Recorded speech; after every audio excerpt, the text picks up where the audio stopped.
বন্ধুরা, গল্প বলার আগেই বলিনি গল্পটা একটু ছোট হবে, তো আপনারা লাস্ট পর্যন্ত দেখে যাবেন কি পুরোটা দেখে যাবে অনুগ্রহ করে। বন্ধুরা, আমি এই ভিডিওতে অনেক কষ্ট করেছি, তাই একটি লাইক আমার জন্য দিয়ে যাবেন।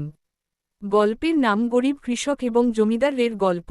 হ্যালো বন্ধুরা, আজকে আমি আপনাদের একটি গরিব কৃষক ও জমিদারের গল্প শোনাব। তো যারা যারা এখন পর্যন্ত আমার চ্যানেলটিকে সাবস্ক্রাইব করেন নাই তারা অবশ্যই সাবস্ক্রাইব করে বেল বাটনটিতে অল করে দেন। তো আমরা গল্পটা শুরু করি।